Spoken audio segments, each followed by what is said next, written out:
West Africa Culture and Creative Industry Expo for inviting me all the way from Nigeria to come share my experience with the young people in here. We've been talking about young people, and I'm feeling very old. I'm actually also very young. I'm just 43 years old, by the way. It's my first time to Mali, and it's been an amazing journey, spending 2 days here, just seeing what the foundation has actually achieved with the creative space. I'm very delighted to be here.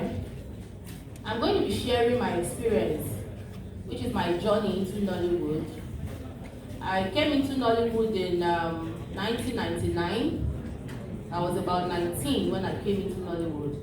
Also for me, it was necessity. It was hunger. Yes, people see me and they tell me I talk like actors, I walk like models. But again, I went to a shop one day. It's a movie studio where you rent films. When the DVDs were really raining, the home video, you have the cassette.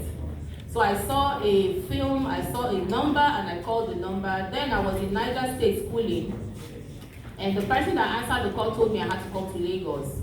And in Nigeria then, we're talking about 24 years ago, the banks were not the way they used to be. When you put in money in the bank, they give you a piece of paper that is something like this. When you withdraw money, they use red biro, and then when you pay it, they use black biro. So the network was always very bad, and we were using Nitel. It wasn't GSM. So I had to go to the bank to try to get out my money. By the way, I started saving at 16. I had to sell pepper and tomato to pay my way through school to support my mom. My mom was selling food in where they call Kaduna Garage in Niger State. And so I had to put up a small table in front of her shop where I sold pepper. And then whatever I made from the pepper selling, I just put in my small box where you put in money to save. And then after a while, I break it, I take it to the bank. So I opened my very first account at 16. Very ambitious young woman, and still very ambitious up to today. And so when I got to the bank, I was told the network was bad. So I couldn't get out my money. It took me 2 weeks to get out that money. And I tried to call the person who said come to Lagos. For each time I dialed the number, I kept saying all trucks were busy. And so I took a step of faith. I took a night bus, I went to Lagos. And when I got there 2 weeks later, I was told the job was already done. And then I just collapsed on the floor because it was my first time to Lagos. And I had taken out all my savings. And so the guy said to me, they were doing another job in a state called Enugu in Nigeria, if I could go. And I said, yes, I could go. So I took another night bus that same day, and I went to Enugu. When I got there, I was just an upcomer. I had never been in front of the camera before, so they didn't provide hotel for me or anything. I was paying my hotel bill, so I got somebody who decided to pair with me, and then we were paying 600 naira each then for this hotel. And I met the director, I told him I was sent to him, and then 4 days later, feeding myself, paying for my hotel room and all, the director then said to me, we're going to be taking your scene today, but it is what I call executive waka pass. It means I'm not going to talk, but I'm going to be mourning somebody, I'm going to be crying. And so the man asked me, can you cry? And before he even finished asking the question, I started crying. The whole place was filled. And he said, no. I said, no, I can cry. I've suffered so much.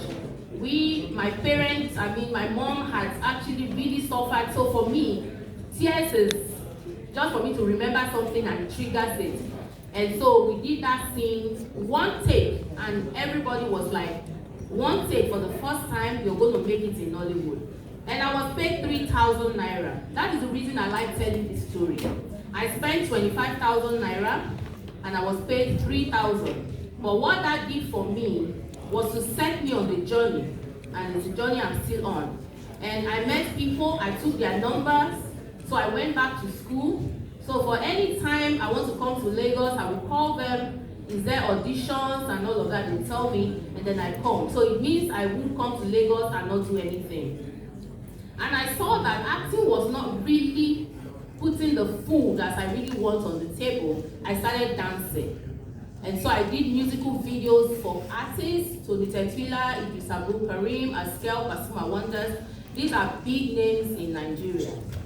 And that wasn't enough, I started modeling. So I was doing runway model, I did modeling for Benson and Hedges, for Star, for Globalcom, so many organizations. And in 2006, when I had my son, I stopped dancing and I stopped doing runway modeling, and then I started producing. So I've been there in Nollywood, I've done that, I've seen 99, what is 100. And so sometimes when young people come to Nollywood and they just want to make it today, I tell them, it is not possible. If you want to make it today, when you enter Nollywood, it means you're going to prostitute, it means you're going to go into 419, it means you're going to steal. But if you follow the rope, are you going to make money in the sector eventually? Yes, you're going to make money. There's a lot of money to be made in Nollywood, but you must be patient. Nollywood is a very funny space.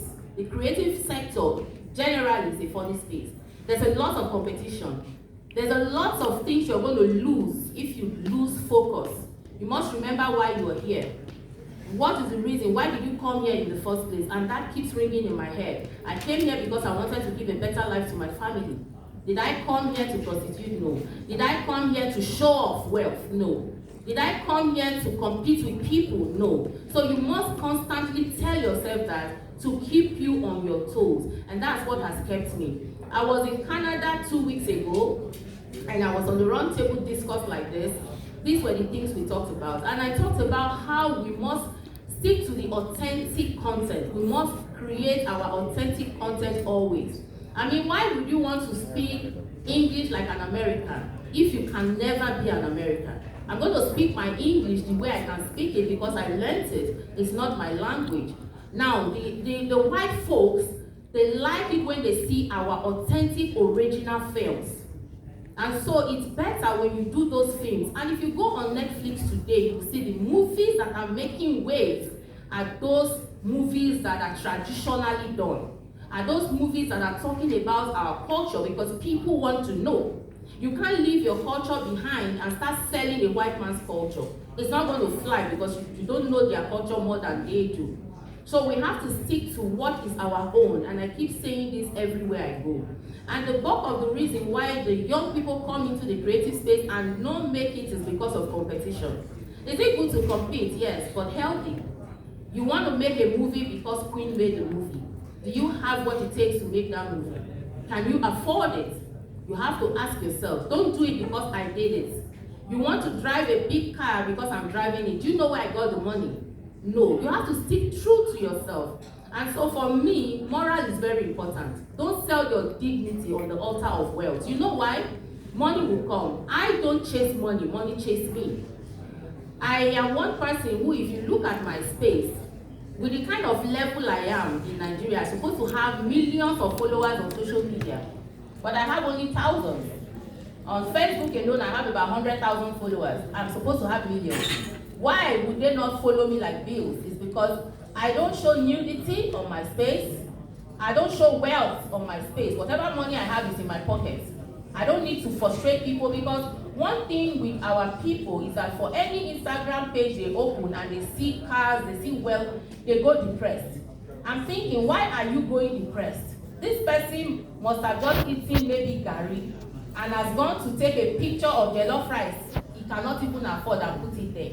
The social media is so fake. If you follow it, you're going to have hypertension. And so I always tell people, somebody sent me a message some days ago and she said to me, Queen, you wear boo-boo too much. Pack all those boo-boo out, you are a leader, dress smart, you have a banging body.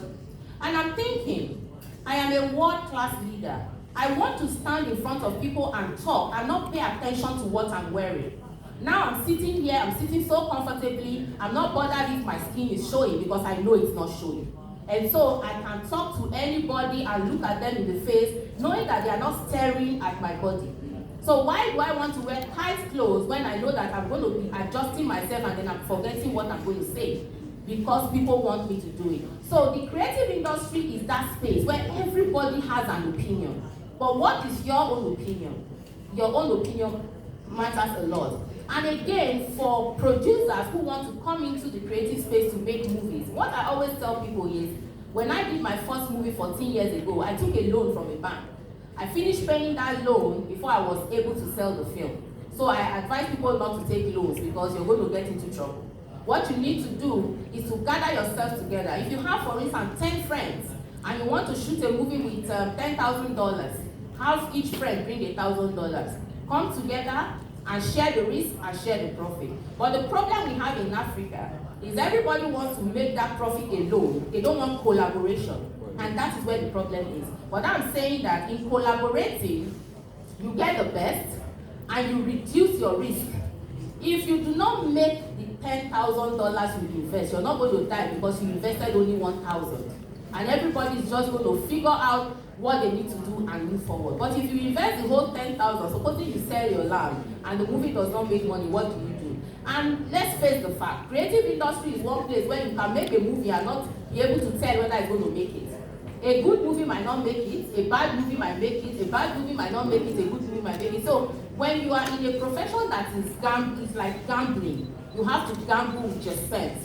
So collaboration is very, very key. So I want to advise everyone sitting hearing me right now that if you are not thinking of collaborating, now is the time for you to start thinking about it. If you have the money to make that film, do not put it alone. Get your friends together that you can trust. Get into a partnership and do it together. That way you share the risk and also share the profit. I was in America the same 3 weeks ago. I mean, in the last 3 weeks, I've entered 12 planes. My head is so big right now. I'm like everywhere talking and talking. And most of the time, when people invite me, they want me to talk about morals. They want me to talk about the creative industry. They want me to talk about culture because I'm big on that. Because I believe that the people without a culture is a lost generation. And we need to begin to let people know that Africa is very rich. We have good food, we have rich clothes, we have everything that they don't have, and they are jealous of us, trust me. They come to Africa, they steal our thing, they turn it around, they sell it to us. Why are we not utilizing the things that we have if we have it in abundance? I was in London in July receiving the most devoted industry leader award. I wore something like this. In Canada on the 24th of September receiving award, I wore something like this. This is what I wear in what stages. If you don't like it, I don't care. This is my culture and I'm going to shove it in your face the way you put your clothes on my face. And again, I always tell people, if you don't want your children to see what is on the internet, we need to begin to create things we want them to see. Because the internet is good, it's bad. Now we need to pick the good things in the internet and leave the bad ones. We need to create content. As a filmmaker, all you need is your phone. There is no excuse. Even if you don't have money to make big film, get a phone. What are you good in? What stories are you good in telling? Use your phone to tell it and put it out there. You will be shocked at who is saying it and who is going to tell you to come and pitch for funds to make that film into a big screen that people can watch. So let's start putting content that we want people to see. Let's start putting that content so that you can suppress their own. I took my son to the US in 2018.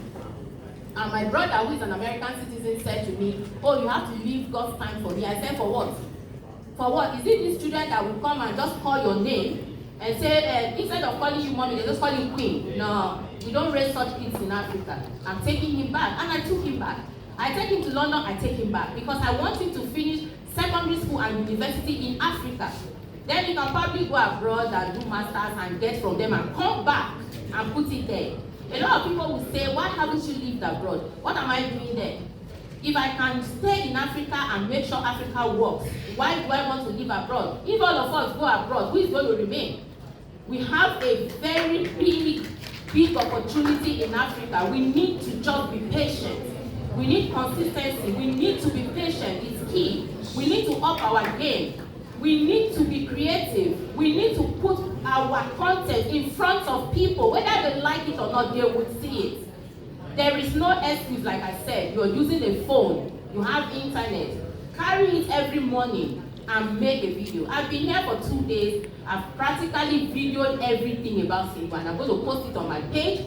People are going to know about this place through me. And that is what people should be doing. There are so many things that are flying around about Mali that the film industry, the creative space needs to correct, because only the creative space can correct that. A lot of people think that when you walk around Mali, you are going to be shocked. That somebody is just going to come and meet you and point a gun and kill you. I've been here, nothing has happened. It took me 3 hours from Bamako to this place. Nothing happened. It's a peaceful country. We need to tell people, because these people want us to just be there so that they can come and steal our gold, steal our clothes, steal everything from us. So they keep creating chaos for us. We would not allow that. We need to come together. Whether you're Nigerian, you are Malian, you are from Senegal or wherever, Kenya or whatever, we are all Africa. And Africa must remain one, because together is powerful, but divided, they are going to rule over us and continue to put us under their feet. And it is time for us to say no and use this creative hub to correct that. The foundation so far here is doing a lot, but I think government needs to come on board with them. Government needs to provide grants. What I think the solution is right now is for government, through the foundation, create a workshop where they're going to bring people to teach producers how to produce good quality films, actors how to act and create, makeup artists, costumiers, and all of that. But when you talk about the creative industry, it's not just producers, it's not just actors, it's not just directors, it's everybody, it's even the makeup artists. It's even the fashion designers, it's also the hairdresser, people that make hair. It's also those tailors who make our clothes. Everybody make up the creative industry. So the government needs to use the foundation, get professionals to come train these people who are willing to go into this business. And then after the training, give them grants, some stipends, and give them 7 days benchmark to create content. It does not have to be a long content. It has to just be maybe small skits. And then they have those people who came to train them, supervise those productions, and then put everything on YouTube. You're going to see that Mali is going to be open for the world to see. Nigeria is so big today, I can tell you categorically. Nigeria is on the world map because of Nollywood. Nollywood is what put Nigeria on that space that people are seeing today. And we did it with our sweat and blood. The government really didn't help us. They just started looking at the industry now and doing small things by creating loans, grants, single-digit loans for us. This is what we producers came together and did on our own. Through our sweat and blood, we sold our houses, our cars. Some of us went bankrupt. Some of us became people who squat with people just because we wanted to create and tell our stories. But it's paying off. We have Netflix in Nigeria now, we have Amazon, we have people making big films and making money from it. Did it start one day? No, it has been a journey. So Mali needs to do the same thing and put, I hope the president is listening. He needs to do something. It's gone at those days when people just come to power and just make noise. We need to begin to see action. They need to match their words with their action. And I'm saying that the only solution for the creative industry to strive in Mali is for the government to come on board with the foundations that are into the creative sector.